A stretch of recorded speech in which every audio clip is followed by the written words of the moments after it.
between these two teams. Tennessee has only won once. I mentioned it. It was 1939 in the Orange Bowl. The most recent issue for the Vols is they can't beat top 15 teams. Correct. Lyles, obviously, this is their first matchup in the SEC. Yes. Why is it so hard to win in this conference? Look, I know we all laugh about it just means more. It genuinely means more. College football is a part of the fabric of society in the Southeastern Conference, and a lot of people have asked, well, how is Texas, how is Oklahoma going to fit into that? You look at this crowd out here, you guys fit right in, don't you? They fit right in. Okay, so one thing that we know about Brent Venables, I'm a Clemson gal, love him. Big defensive guy, right? Obviously, that's been one of the biggest things to change here in Norman. What have you liked about what Venables has done so far? I mean, recruiting, he's got playmakers at every level. When you look at what he's got, Dominic in the transfer portal up front, obviously Danny Stutzman, everybody's favorite, is the quarterback in the middle. And then Billy Bowman's an ultimate game changer in the secondary, quarterback of the secondary, getting everybody on the same page.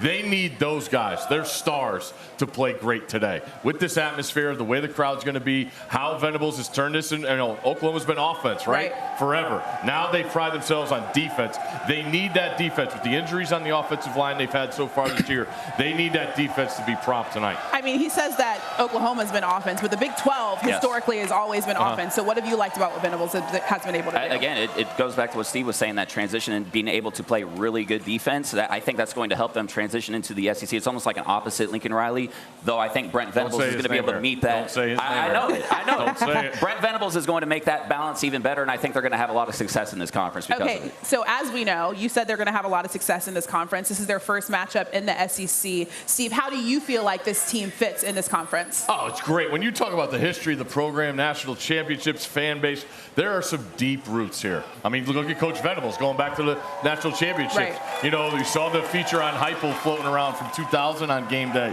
You know, the defense coordinator's Venables. Old Mark Mangino's the offensive coordinator. Coach Stoops was the head coach, obviously. The roots here and the passion, you can't underestimate what that means. And then to get Tennessee as your first SEC game. You know, everybody talks about how hard their schedule is later on. They don't care about that. They got a home game in the SEC tonight against Tennessee. There's a little history there. There's plenty of play for. And from the pride standpoint that Oklahoma hosts, they've had this one circled because they know what it means to be in the jump starting into the SEC. I saw a sign out there that said I thought this was Texas.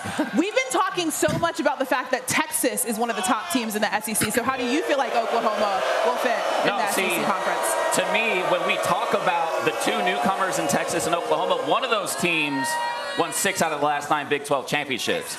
I think it was you guys, right? Yeah. So to me, Oklahoma's coming in much more consistent. Obviously, Texas is up and on the rise. Yeah. But when we are talking over the span of years, Oklahoma has been the more consistent team.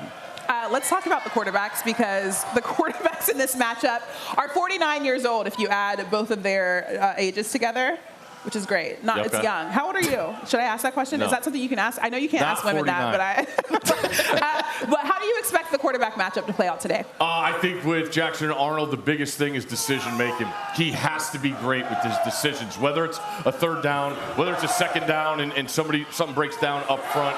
You know, interceptions, you can't have those. You have to keep this crowd invested, knowing what offense the Tennessee offense brings to the table. So decision-making is big. Third down, using his legs. He's the leading rusher on the team. They didn't want that. It's not by design, but broken plays, and then added some quarterback runs last week in the win against Tulane, as you see here. It's on his shoulders. He has to be great with his decision-making. I lied about that age, by the way, but Lyles, you know what I was talking about. So how do you expect this quarterback matchup to play out today? Look, obviously, Nico's the big name in this game. However, yes. You didn't want to say his last name. I'm trying not to put respect on the young man's name, Nico I. Look, listen. He is the more talented quarterback in this game, I think. However. You said you think. You think. 30 seconds out. You got to let me finish.